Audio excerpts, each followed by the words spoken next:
Hey, everybody, this is Alex Wells, CEO at Imprint Digital, and this is Pain to Profits. Y'all want to get turned? I heard that you're trying to go climb to the top. I start from the bottom, it's kind of like putting on socks. You ready? Yeah. Y'all ready or not? Don't let me get hot, though. Clean like a mop, whole world is shot. This pace gon' knock, this pace gon' rock. Y'all ready or not? Ready or not? You ready or not? You ready or not? Pay my dues, punch that clock. You ready or not? You ready or ready or not? You ready or not? You ready or not? You ready or not? Pay my dues, punch that clock. Ready or not? You ready or hey. What is going on, guys? Welcome back to another episode of Pain to Profits. I'm your host, Samson Jagoras, and every single week we're unpacking the wisdom and knowledge of entrepreneurs who are on their entrepreneurial journey in order to help you guys save time and level up. And today I'm sitting here with Alex Wells. I always call these guys my friends, but this guy's really my friend. We've been working together in business for a really long time. We work together at the marketing and technology company. Mm-hmm. And as a matter of fact, today, that's what he's doing. Mm-hmm. He runs his own marketing company called Imprint Digital. So Alex, man, what's up, dude? Welcome to the show. What's up, man? There's no place I'd rather be right now. This is awesome. Let's go, dude. Yeah. I'm so excited to have you here. So we're going to kick this one off a little bit different. And I kind of prepped you before the show, so I didn't catch you off guard. But yeah, what is the worst piece of business or entrepreneurial advice that somebody give you? Yeah, so I kind of have this core group of mentors / people in my network, and we meet once a month. And we started doing this probably 3-4 years ago. And one of the guys is very anti-marketing. That's hilarious. He does not believe in marketing. And that was probably the worst piece of business advice I've ever received. Dude is amazing, can do amazing things. He's more of like a CFO financial guy. Oh, yeah. But he's super old school and he just doesn't believe in it. Thinks it's like voodoo magic. And yeah, so he told me that he didn't believe in marketing and that it doesn't really matter. That was probably the worst piece of business advice. You know, I've it's ever funny. received. So next week we're dropping the finance edition of Street Smarts. Mm-hmm. And so I'm writing a bunch on finance this week. Yeah. And I literally wrote those very words of be careful when you hire CFOs in your company, mm-hmm. because they will financially engineer your business to look really sexy on paper, but mm-hmm. make it a really crappy place to work as an employee because they generally lack intuition. And if it can't be financially modeled, then they're like, I don't get it. It doesn't make any sense. Yep. 100%. That's everything he talks about, actually. I mean, like I said, he's brilliant. He does amazing things I could never even imagine doing, but he is just always money. That's the only thing he can really think about. Well, what's crazy though is, I mean, with the evolution of digital marketing, mm-hmm. I mean, all of that's quantifiable. Yeah. I mean, you can literally get down to return on ad spend. I can tell you exactly what my return is on every single cent mm-hmm. for every single lead and what that turns into lifetime value of the customer. But yeah. You know, his definition is probably like newspapers and yellow pages. Yeah. Is he an old timer? Yes, absolutely. He's definitely old school. And yeah, I mean, it is. It's kind of financial and modeling in a way. You know, if you are good at data on a spreadsheet and putting together financial models, if you gave the time to digital marketing, you would be very surprised how much you understood. 100%. Yeah. I think, so there's a guy that we subscribe to. His name's Marcus Whitney. Mm-hmm. He's a guy that kind of really established this idea of the 8 core concepts of business. Yeah. Which in his world kind of go in the order of most important being leadership, mm-hmm. followed by finance, followed by operations, followed by growth, mm-hmm. followed by product, service, sales, and then marketing. So marketing in terms of order of importance with which you need to pay attention. Not that marketing is not important, mm-hmm. but that's kind of the lowest on the totem pole. Yeah. Because if you don't have good leadership, you don't have a good product, mm-hmm. you don't have good sales. Yep. You don't have good financial management. You can throw a bunch of money at something. Doesn't mean it's going to be successful. Right. But he also went on to say, mm-hmm. the law of inheritance says that because it's the lowest on the totem pole, mm-hmm. every other layer above that is kind of wrapped up into marketing, yep. which is why today you see so many marketers rising to the top of leadership at organizations, becoming chief growth officers. The age of the CMO is kind of phasing out. Mm-hmm. And why I think people like you and I mm-hmm. and Darius, who's our executive producer, who have this knowledge around marketing, mm-hmm. see the world just differently in this easy transition to get into entrepreneurship. Mm-hmm. Absolutely. I actually saw you post about that recently, about how that particular position tends to be a really good lead into growing your career. There's a lot of people that continue to work their way up in organizations and take advantage of those opportunities based on that experience. Because guys like your friend from your mentorship group, they don't have that skill. And in today's world, you can't do digital, you can't do content. It's going to be a long, hard road for you. You're a content, no matter what you're doing, you're a content and marketing company first. Who just so happens to do X things, construction, wash cars, whatever it may be. Yeah, exactly. I actually, I posted about this just recently, but every company is a digital marketing agency, even if they don't realize it. 100%, dude.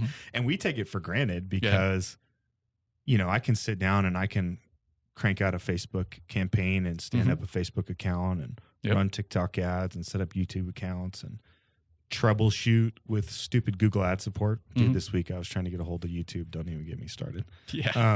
But I know how to do those things, right? So imagine how competent we are compared to most people.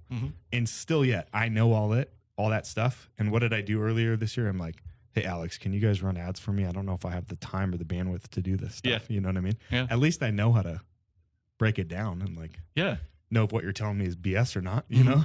100%. But most people don't have that skill. Nope. Okay, so let's talk about this. You and I work together at the marketing company. I think I hired you. Did I hire you? You did. Okay. Absolutely. Gosh. I actually have a funny story, just real quick. Tell the funny story. Yeah, I'll get out of the way. So the first time I applied, they were not hiring for the marketing role. And you did contact me, but it was for a sales position. At the time, I did not take that job because I had a salary job. And I was a little hesitant to make the jump at that time. And I really wanted to work in marketing. The second time I applied, you guys were finally hiring for the marketing role. You guys, that was right at the very beginning of just rapid hiring. And we had an initial interview set up. You missed the interview, actually. Did I? Yes, 100%. And I followed up. Your interviews. Yeah, I followed up with you. And you were like, oh, my bad. I had all this stuff going on. And I was super understanding. And I think you actually appreciated how I responded to that. You did. And I feel like that really kind of opened the door for what ended up happening after that. Yeah, it was actually a test. No, I'm just kidding. I wouldn't be surprised. I wouldn't be surprised. I have done stuff like that. Yeah. Right? Like come into an interview with the salesperson. I go, okay, great. The floor is yours. Yeah. Because the salesperson should come prepared with questions, right? So, yep. Well, dude, I'm sorry. Can I apologize? It's okay. 9 years later. You made it up to me when I walked into the interview and you're like, nice suit. You were looking sharp that day. Yeah. I was like, I like this guy. Yeah. Yeah. But what drew you to marketing? Yeah. You know what I mean? Because you had, okay, let's start there. What was the cushy salary job that you had before? Yeah. So a little backstory. So my first real experience into like more of a business type of job was I worked for this company that was an outsourced solution for publications throughout the United States. And so their clients were like New York Times, USA Today, like all of these big publications who were struggling with the digital transition, actually. Yeah.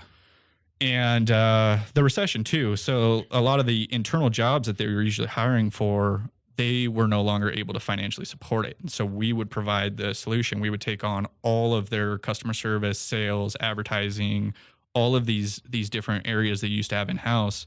And we had to do all of it for them, take over the training program, take over the development, hiring, everything. And I actually started out there cold call sales.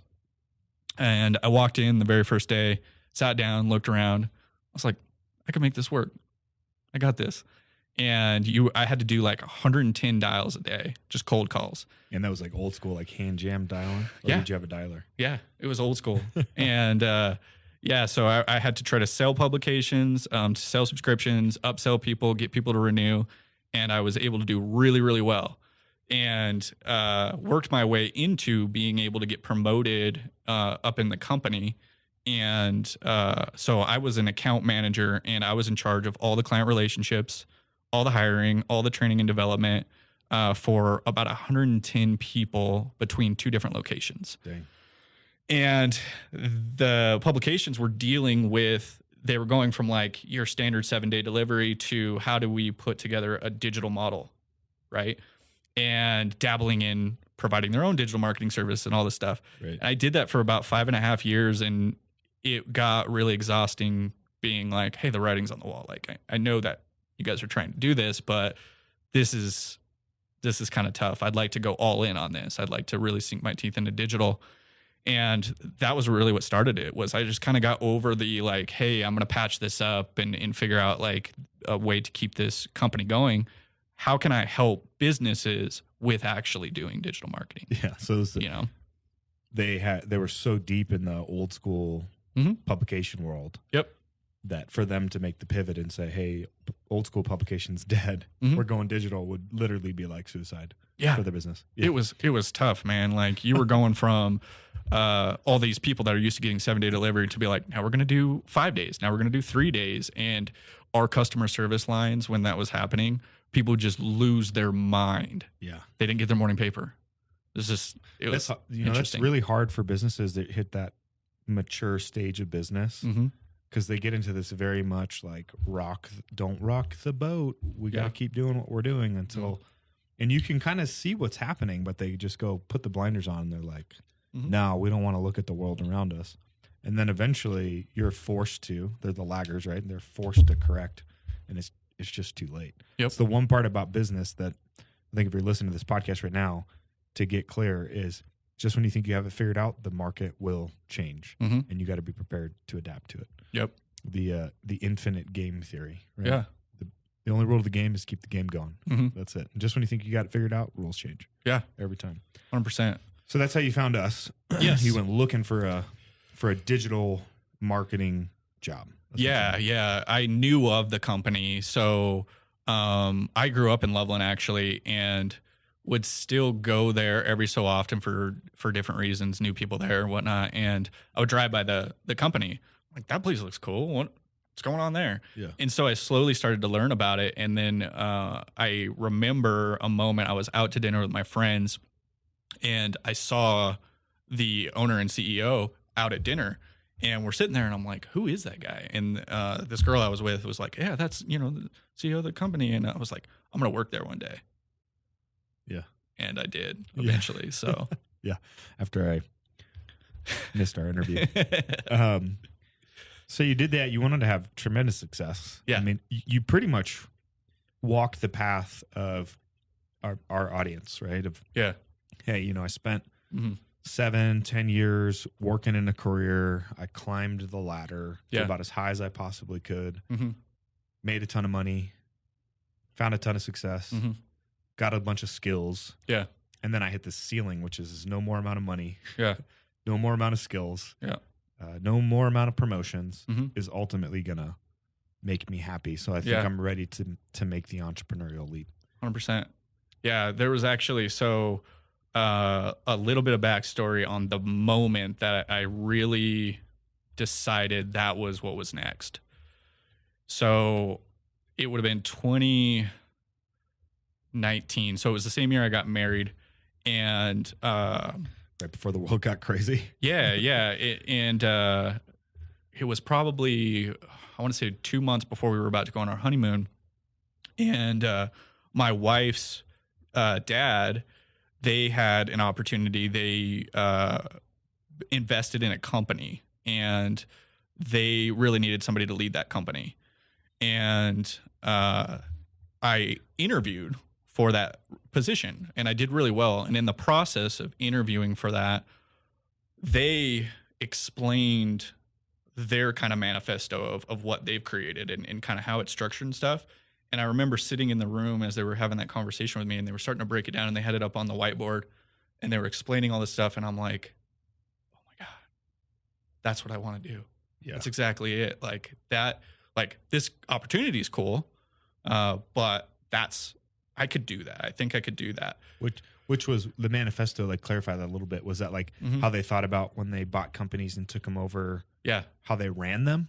Yeah. So what it was, they were explaining the way that they've structured businesses in order to invest in companies, right? And try to grow those companies. And the way that they set it up is exactly the same model that we're trying to follow right now, which is there's the holding company, and that holding company is essentially the investment company, and they invest in companies, and those companies become subsidiaries of that investment company.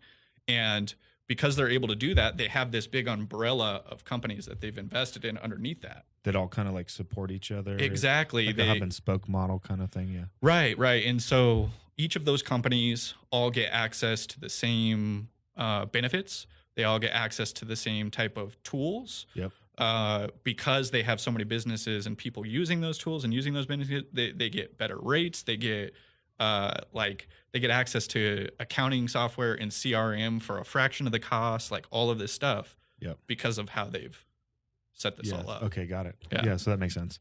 So you're like, I don't want to go work for your company. I want to go do my own version of that company. Yeah. So I interviewed, did really well, and then the owner, so the creator of the product that they invested in that was creating this company, he decided to sidebar like conversation, like reach out to me.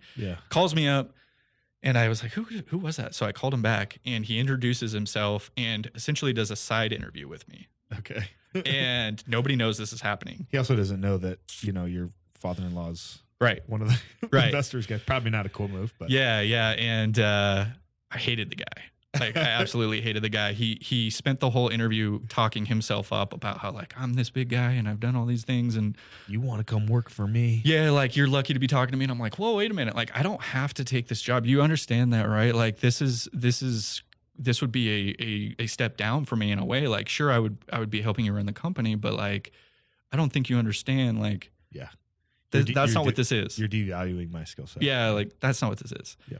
And I ended up calling my father-in-law up, and I was like, no way. I couldn't work that guy. I would probably kill him. What did he say to that, though, about that whole situation? Was he like, I can't believe that, dude? He actually wasn't surprised at all, because they've had similar experiences with him. Okay. And definitely not a huge fan either. So but he was like, no, company, I get it. Or what? It was a great idea. It was a great idea. The company wasn't really there yet, and he was selling a lot of empty promises. Hopium. Yeah. Got it. Yeah. Yeah. Okay. So then you go, okay, that's it. I'm ready. So when do you finally make the leap? What year is that? It would have been 2021. Okay. Yeah. Kind of after the year of crazy. That year also was a big influence on that decision too, with the pandemic and what happened. So the pandemic happened. My father-in-law calls me up, and he's like, so have you heard about the stuff that's going to be happening and stuff? And I was like, yeah, I have. And he's kind of a little panicked, because the company, one of the companies that they've invested in that he was the CEO of at the time, had no digital presence. Their website was like 2002, like all coded PHP, just really, really bad. They had no social media presence. And he's like, I feel like I have to do something now. And I helped him build a website. Smart. And I never actually wanted to start a digital marketing company at that point in time. And in that process, I was kind of forced to start to figure some of that stuff a little bit on my own. And it started to spur other conversations with people. It opened up other doors to network with other people.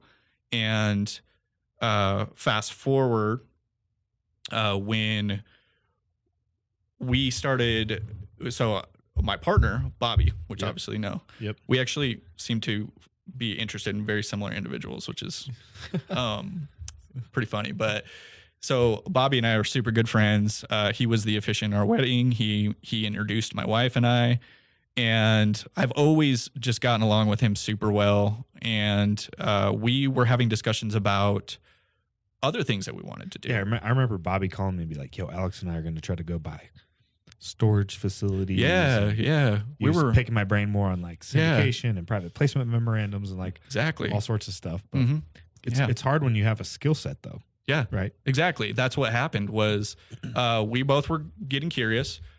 We were sending out applications like crazy, trying to find jobs. You were entrepreneurial curious. Yeah, exactly. And we both ended up getting jobs.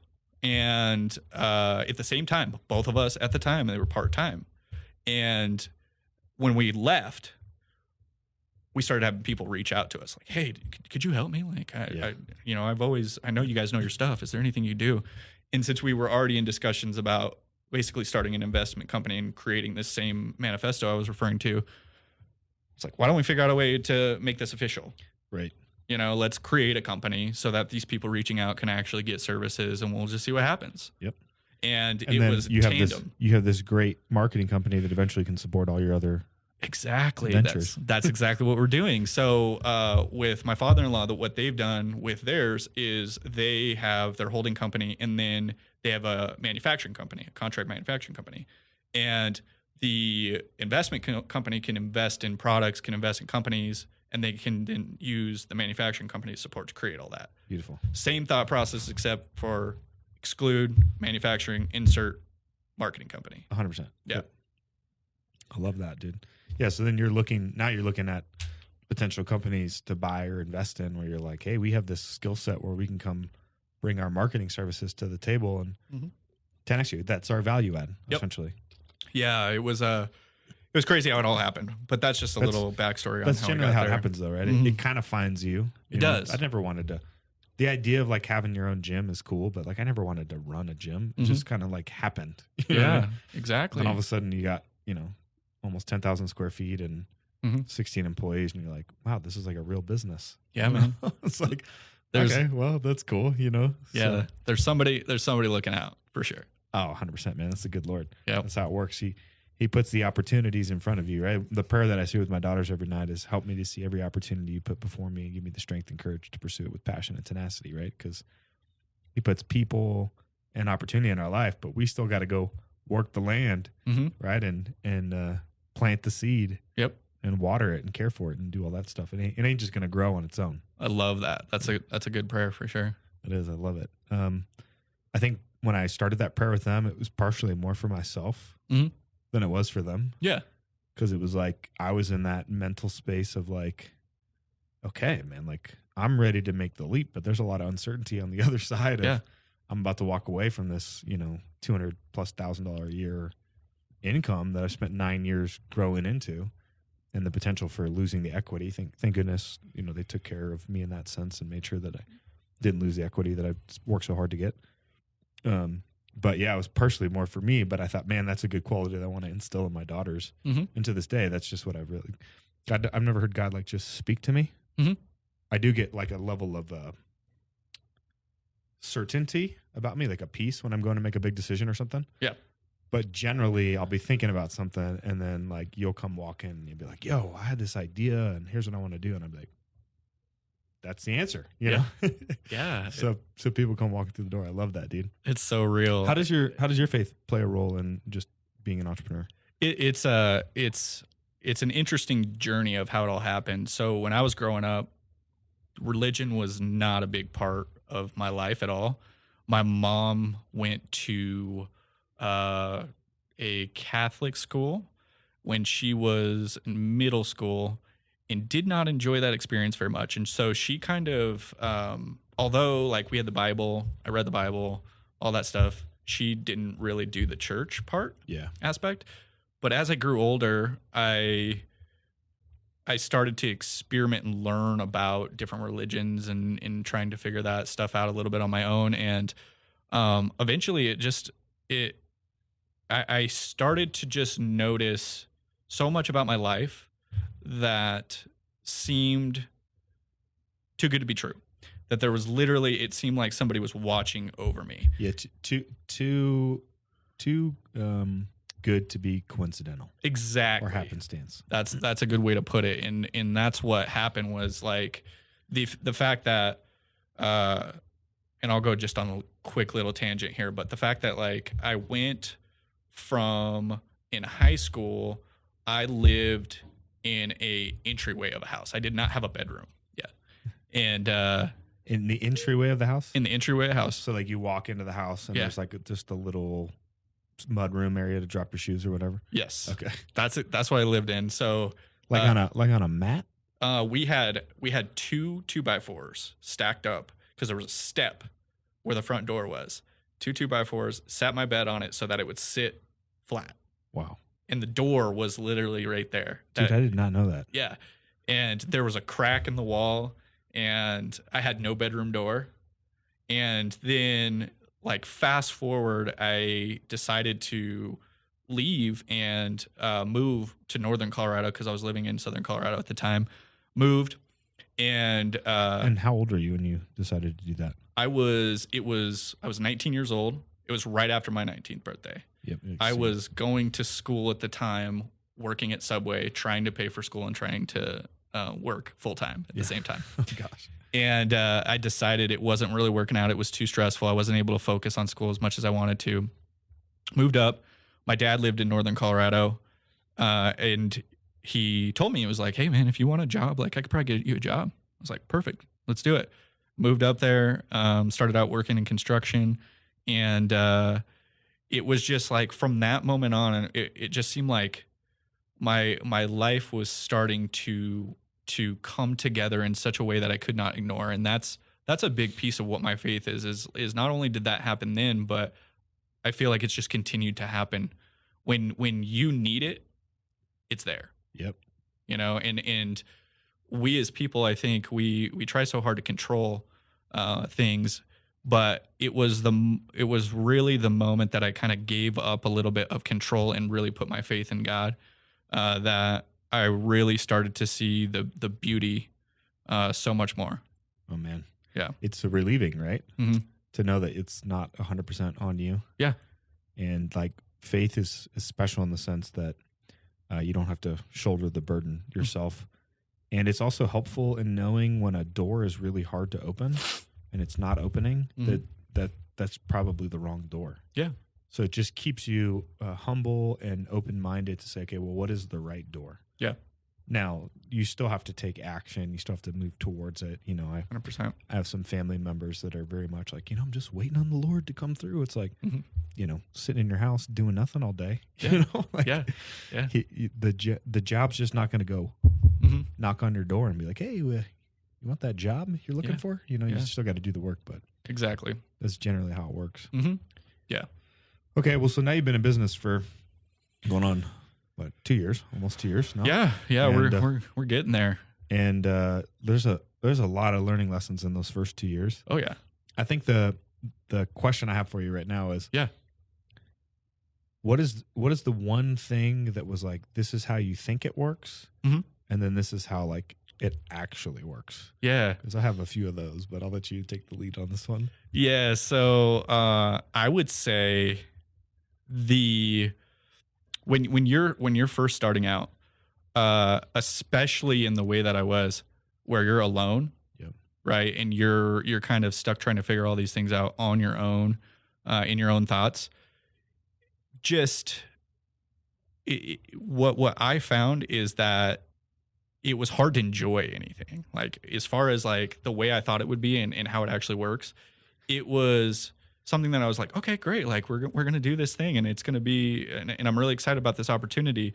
And what it really was, okay, so are you prepared for the amount of work, discipline, dedication, and willingness to almost just learn by failing a little bit in a way? Yeah. Because, I think anybody that starts something, sometimes they have a tendency to think like, oh, I got this figured out. It'll be fine. No worries. It's one of those things where I recommend everybody that ever goes into that situation to make sure that you have good things in place for you as a person in your own life first. Yep. Because you're going to need it. You're going to need it big time. Yeah. I mean, if you're undisciplined in your personal life, it's going to be really hard to get disciplined in your business life. Mm-hmm. And then there's nobody to hold you accountable for sure. Yeah. But as a late start entrepreneur with a wife, right? One kid at the time, you got a couple of them. Yes, I do. A mortgage, all these things. Yeah. There's a little bit more pressure. Yeah. Which is good. Pressure is good, right? Mm-hmm. Pressure makes diamonds. Oh, it does. 100%. It gets a little fire into your butt. Yeah. I think for me, I I overemphasized my like sales and marketing skill and leadership skill. Yeah. And I was personally weak in the finance part of the business. Yeah. And then I am, you know, big vision kind of guy, but remaining optimistically grounded. That's a constant struggle, you know, and it's very easy to get too far out in front of your skis or get overwhelmed. But a lot of business is just clear vision and a plan, and then go and execute. And just every day blocking and tackling, blocking and tackling, blocking and tackling, blocking and tackling. Okay, knock that goal down. Next one. Yeah, you know, you can't knock down the last domino if you don't knock down the first one. Yeah, patience is such a big part of it. Yeah, because there's going to be some days you feel like you accomplished nothing. There's going to be some days you feel like you accomplished a ton. Yep. But the ones that you feel like you accomplished nothing are more than the ones that you feel like you accomplished a ton, for sure. So 100%. You have to be working so far ahead all the time, and you have to have that patience to be like, I'm just going to do everything I possibly can today. Yep. And the next day, and the next day, and the next day, and then eventually those things are going to start to add up. 100%. Yeah. Yeah. There's no destination, right? It's just the pursuit of it. Nope. Day in and day out. When it comes to some of your maybe highlight reels of big mistakes in the first couple years, what were the one, maybe two that like really stand out? Like, that's not my best move. The biggest thing is I have a very large heart for people and wanting to help people. And when we first started business, in order to try to get things going, we were definitely underpriced. And we were doing more work for people than they would ever be able to find for probably like 5 times the amount of investment. Yeah. And they were super happy. And, you know, we created great relationships and stuff, but that really puts us in a position where, you know, we've had to pivot a lot on that model of how do we structure this in order to ensure that we're actually in the best position to scale. And we've gone through iterations of that, and we're really starting to get to a place where I feel like we have a good vision on what that actually is, and we have a good group of clients that we've been able to get into that model. And if I would have known that then we would be in an even better position today. It's not uncommon though. Yeah. Because when you first get started, you're like, okay, I just got to get some revenue straight away. Yep. You know, you talk to any entrepreneur who started off, everybody starts that way. Yep. Yep. On my businesses 2 and 3, much different approach, right? Yeah. It's all about stacking the value so high and creating a category of one that people would feel ridiculous saying no to that. And the price is so far and away, it's different from everybody else in the marketplace that they go, this must be what I'm looking for. You know? And guess what, dude? Just like, you know, not everybody deserves to have a membership at the country club. You know, not everybody deserves to get your team and your services, and that's okay, right? Yeah. I don't think we could have started where we are now in that model. Like when we're talking about the mistakes and profitability, that was a mistake just because it was tough to come back from. It's like, how do you change on people? Yeah, like you're creating these expectations. Yeah. But we also had to in a way where we're a new business too. You know, regardless of if we have a ton of experience, we have to earn experience. We have to be able to get clients. We have to be able to create a network. That's going to create referral opportunities. They're going to get our back. And that's actually something that did happen from doing that. Yeah, that's entrepreneurial confidence. Yeah. Because the first time you make that pivot, dude, it is like incredibly scary. You're like, dude, are we going to do this? And just everybody's going to leave. And we're going to be broke. We're going to have to fire people and do all that. But then you do it and it works. And you're like, okay, I got this. You know, it's like we were talking about offline, but knowledge, attitude, skills, and habits, those are the things that you develop. And then you start to figure out like, I make this pivot and it's temporarily going to be a pause, but I know I'm adding so much value to the marketplace to help other people create a better future that the outcome is inevitable. Like, we're going to make money from this. This has an ROI. Yeah. And it's hard to quantify that because you can't just like put it into the spreadsheet. You don't know what the financial model is yet. You got to go kind of figure it out. Yep. Get feedback and pivot. It's just like marketing. You need the data. Yeah. You need something to go off of. And then as it's been, it kind of goes back to the faith thing, the way that things have worked and being able to start to grow our client base and then grow our team, that data is really what's allowed us to adjust and mold what I feel like is the future of what we're trying to do. Yeah, that's so sick.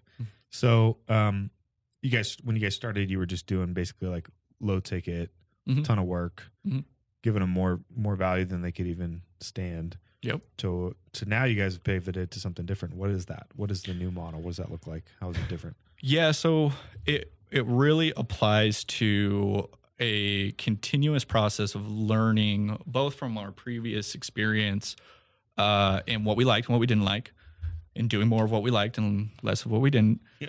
But also, I feel like the pandemic shifted what it is to be a marketing agency. I personally think that the world of everybody kind of wanting to go out, freelance, do their own thing, all of this stuff, it has shifted things so much.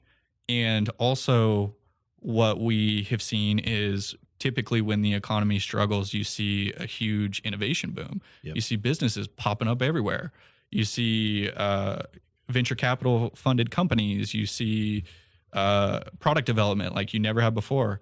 And what we found, we both went out and got other jobs. And what I feel like there's a huge misunderstanding in the industry, which is these companies who are trying to grow, who have received venture capital funding, they're going to go out and hire a CMO or a chief growth officer or whatever that might be. And they're like, yeah, so you got it, right? Yeah. You can handle all this. And then that person comes in and they have to hire a designer and a developer and a social media manager and all this stuff. And then next thing you know, it creates friction. Yeah, it's like, wait, you're going to run how much of a salary budget? Mm-hmm. Exactly. And so what we're trying to do is fix that problem. And we're also trying to understand that not only is that happening, but because of the pandemic, people have now been forced to recognize how important a digital presence is. Yeah. People have kind of always known about it. And they're like, I've got to do this. I got to do that. Now they're like, there's a chance that that's my store. Yeah. That's my storefront. That's pretty much what people are only going to know about me. And so we're taking what we've learned through that experience, and what we're really trying to do is we're trying to create a model where you hire us. We are essentially your CGO, your CMO, right? Yep. Whatever that is. And instead of also having to hire that person and them having to hire 10 more people, you hire us. We take care of everything. We have the team to back it. Yeah. Right. And we're more integrated into the organization where, we'll have clients where we're actually in their Slack channel. Yep. We're going into company meetings. We're actually able to, at this point, execute marketing at a completely different level, which is what businesses need, because they need good, successful marketing in order to survive. And that's the model. It's kind of more like fractional. Yes. CMO, CGO, which is great because the way that marketing, and we know this well, comes is like, hey, they hire you to do a thing. Can you do SEO? It's like, well, yeah, I could. Exactly. Right? But like, you don't just need SEO. Like, in fact, you need a whole slew of things, right? But I could do that, but it's not actually going to get you to what's your end game. Yeah. What are you trying to accomplish here? Because it's very much like building a house, right? It's like, well, step one, we got to dig a big asshole.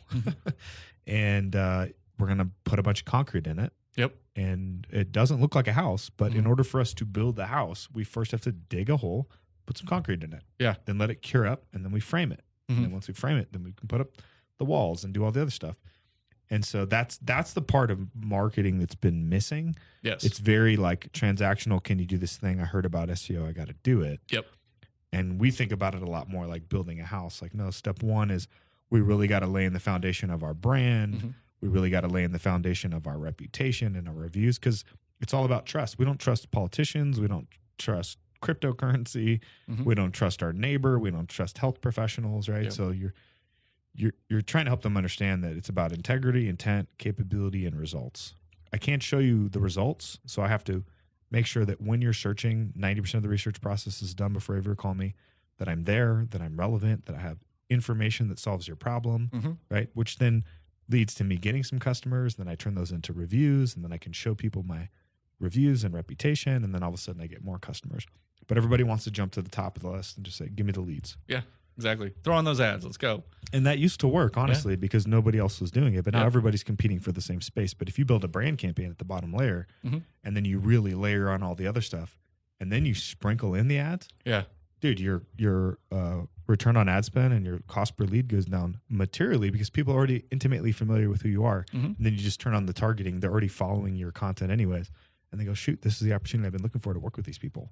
Exactly. And it also, my favorite part about it is the type of relationship that we get to have with business owners and their team and stuff is so rewarding, not only for us, but for them. And it takes a lot of that like transactional stress of, okay, well, what are you doing with my money? What are you doing with my money? It's like, there's no question at this point. It's like, we could take a step back sometimes and spend 3-4 hours on actually putting together a marketing strategy and in different A/B testing and messaging and all of these things that you actually really should be doing in your marketing strategy, but oftentimes doesn't get done because of the transactional. Yeah, they're just hiring you to do this one thing. And it's what we talked about at the beginning. It's the law of inheritance. It's the most comprehensive. Yeah. So yes, in order for you to be a good marketer, you have to understand what sales is doing. Exactly. You have to understand what product and service and how that's happening. You got to understand how operations is working. Yep. You got to understand what the financial ROI is on that. And then you got to understand how leadership thinks from the top down in terms of messaging, branding, communication, and buy-in. And if you don't have that, which is one of the biggest challenges that we were always up against in the agency world, is it's just a constant like, I don't really see the value, or the CEO doesn't see the value in what it is that we're doing. Yeah. And you never even got a chance to really get started. Right. Exactly. You haven't even, you don't even know how much money they're making a lot of the time. And you don't even know what the sales team's saying or what their script is or any of that. Exactly. And I love that component of what we're doing too, because now that conversation isn't missed about like, okay, so what was your yearly revenue? What is your goal? Right. You know, how can we diagnose that from a data standpoint to achieve that? 100%. Right. It's just it's a amazing experience, and it's really rewarding, and it's a lot of fun to be able to do it that way. Dude, I love that. So what's the 10-year vision for you guys? And it might even extend beyond just Imprint and expanding the greater vision, but yeah, I'd love to know what that is. Yeah. So really it's obviously different building blocks, but the first thing that we really wanted to do was we wanted to figure some of these things out, kind of, grease the wheels up, try to figure out how to actually properly set up the foundation so that we could scale. And we've been very diligent about that. It's like we didn't ever go into anything without making sure that we had like a project management system, and make sure that we have a CRM, and make sure that we're creating SOPs and we're doing those types of things. Yep. That's been something we started from the very, very beginning. And so now we're in a good position where it's like we're up to a team of 12 people, and we have those components in place. And now we're in a really good position where we feel comfortable with continuing to grow the team in our book, because we have the processes, we have these different things in place. We even, like, a big thing I've been working on in December is forecasting and actually putting together financial models for next year, so that you understand that, like, okay, so this is the benchmark where we hire somebody. This is a benchmark where we need this. And we can operate lean and profitable at all times. Yep. And I feel like we're in a good position for that. And so I feel as though next year is going to be a really big opportunity for us to scale to that next level and grow even more. And ultimately what the goal is over the course of the next 3, 5, 10 years is to continue to refine that, because you should never stop refining it, and improve that, grow. I want the team to be built around of in a very lean way, but some of the best people with the most talent that enjoy working together and would be enjoyable experience for all of our clients to work with, people that you'd actually want to talk to, take out, have a beer, take to lunch, like create good relationships with. And by making sure that we're facilitating that environment, we're helping a ton of people create stability in their lives. Yeah. And enjoy the experience and have fun and feel flexible and creative and inspired. And then we go into the kind of the next stage of what we're really trying to do is we'd like to put ourselves into a position where then the holding investment company comes into play. Right. And we can start picking up business acquisition opportunities to be able to grow our net. And then you have the marketing engine to be able to grow those businesses. But also the way I see it is we've built up this core team of great people and in the type of people that we want to, that makes it very easy to be flexible with, like, we could unplug this person here and put him here. Yeah. You could unplug this person here and put him here. And I think it creates a very interesting, fun environment that people can grow their whole entire career, depend on it, be able to buy houses, be able to start families, do all these different things and feel comfortable doing it because they know that the people that are trying to run this business are doing it in the right way. And they're creating all these dynamic opportunities to be able to, like, hey man, I'm really tired of writing right now. Well, you're an awesome leader. You're very savvy in business. What do you think about doing this? Yep. 100%. I think that's the hardest part for an organization is they reach a point where the opportunity vehicle is too small to include other people into the vision because maybe they didn't think that far ahead down the road. Yeah. And so people hit this career path ceiling, and then they feel unfulfilled, right? And as entrepreneurs, we have to recognize that, right? Now, not everybody's that way, but there are the key people in your company who are entrepreneurs, who would never go out and start their own company unless, of course, they were forced into that position, who you need to actually scale and grow. So it is our responsibility to keep creating a bigger vehicle that allows them those opportunities so they don't have to go anywhere. And that's how you get to a self-managing company. Yeah. Let me ask you this. What's the bigger purpose or vision around why you personally want to go build this portfolio of companies? What is it that you're chasing or seeking or pursuing? What I'm really doing, the whole reason why I started down this road was we all kind of go through like a self-discovery and in becoming an adult and trying to figure out, like, what actually do I do? Right. And I was fortunate enough early on I was probably 20. And at that time, I was already lucky enough to be working in a manager role and in managing a very large team. And so I got to see, like, firsthand, like, so many dynamics of business.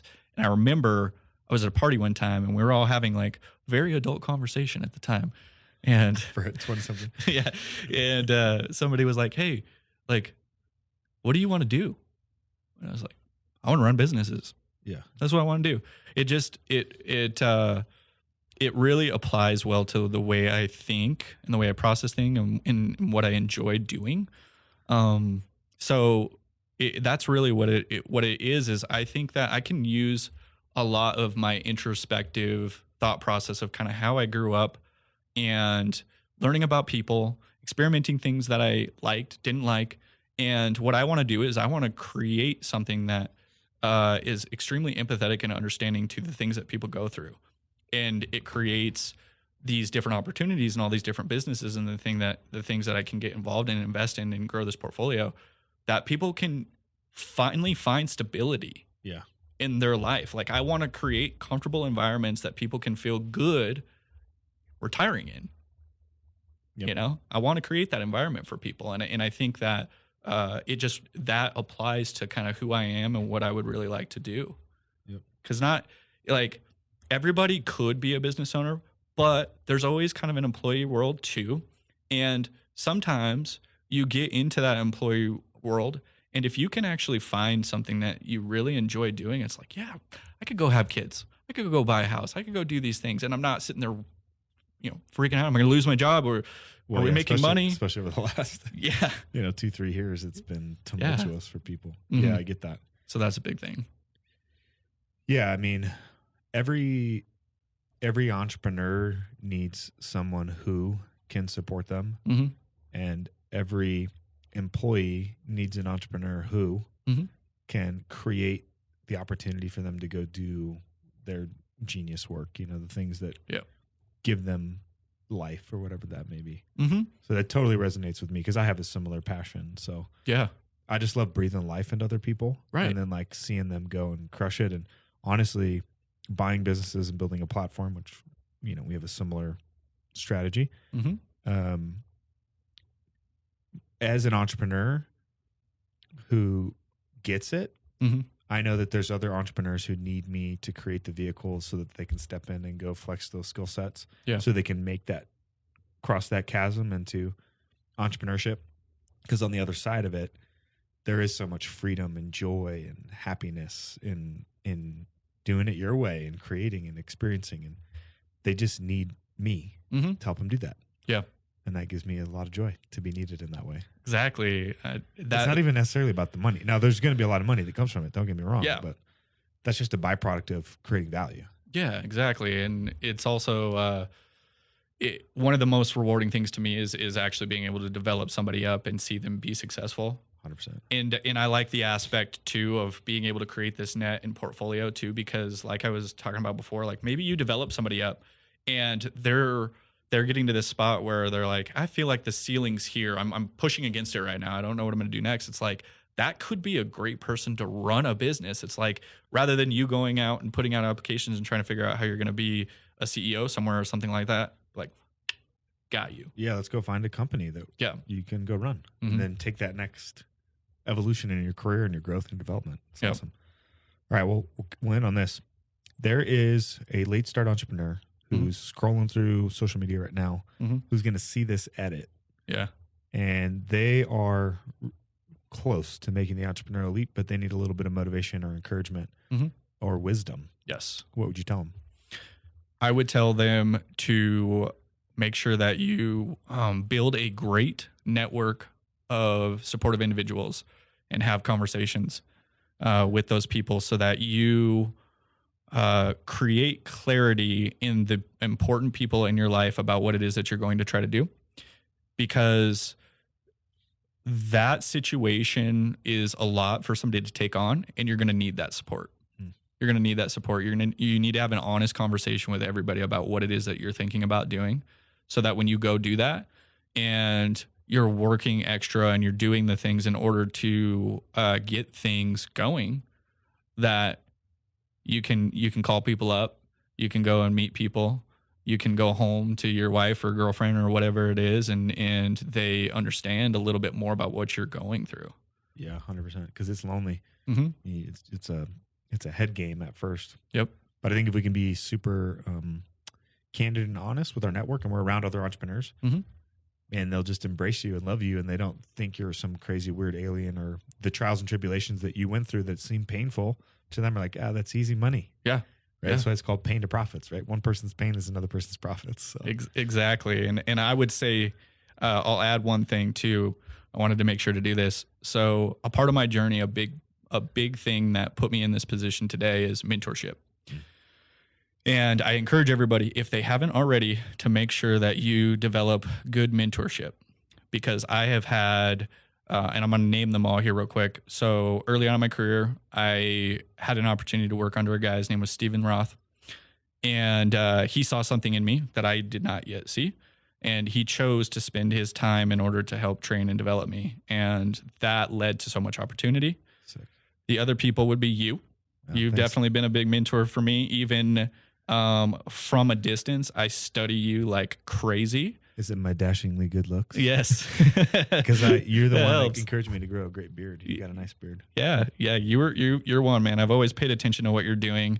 There was moments in my life where, like, I remember, I used to see you at the gym sometimes, and you'd be like, why aren't you going in the morning, man? What's going on? And it's like, oh, I like sleep. What's going on? You don't like sleep? Like, no, man, you just need to do it. and I respected you so much. I was like, he's freaking right. I should do that. And that is still something to this day that I try to make sure I'm incorporating in my life. And it's extremely important, especially when you get married and have kids, because you have to get time to get it in and before everybody else is up. The morning's the only time. Exactly. You ain't going to do it after this, that's for sure. Yeah. And then Matt Schaup, who you had on, I just happened to meet him. I have always been interested in doing jiu-jitsu. He opened up a jiu-jitsu studio, and they were brand new, and it always intimidated me a little bit to go into like a super packed jiu-jitsu place and be like, yeah, I'm just starting out. Let's go. Come choke me out. Yeah. And it was cool. I walk in and I'm the only guy, and I had an opportunity to work like pretty much one-on-one for a while. And I had no idea who he was. I just thought he was, some guy running a jiu-jitsu place. And then I found out who he was, and I was like, oh my God, you're that guy. You own this. Yeah. Legit M&E painting guy. Yeah. And so we started to create a relationship, and I study him a lot. And then the last one's my father-in-law for sure, who is a huge inspiration for me. And sometimes I wonder if he's even a human being, because he's just such an amazing person, but huge mentor in me and in the things that I want to do. So find a mentor. Absolutely. Dude, I love that. Yeah. Well, I'm proud of you, dude. Thank you. And you're just hitting your stride, bro. Yeah. But you're doing all the right stuff. Accuracy before speed, right? Yeah. Get all your ducks in a row, processes, get your initial team in place. We talked about this the other day. Mm-hmm. You can't grow a company, right? Mm-hmm. You build people, processes, and systems, and then they will scale the company. Yep. And that's our sweet spot as entrepreneurs, is to sit in that leadership and growth seat. And the more we can be in that, the more successful our companies will be. So, yep. Well, if people want to connect with you, they want to follow on with your journey, what's the best place? Where do you hang out the most on social media? I think a great place right now for this type of thing specifically is going to be LinkedIn. Yep. For sure. Everything else is there's great information on TikTok and Instagram and all these other platforms too, if you happen to drop into the right algorithm or follow the right people. Yep. But I love the fact that LinkedIn is like a constant source of just professional information. You can find me there. I'm also on Instagram. I'm also on TikTok. You can search my name, find me. I might help you smile a little bit if you go there. We have a little bit more fun with that, but definitely. And you can see his cute family. Yeah. Yeah. Well, bro, I love you, man. Thanks. And can't wait to have you back when you just blow it up in the next couple of years. Thanks, man. Love you too. Thanks for having me. You bet.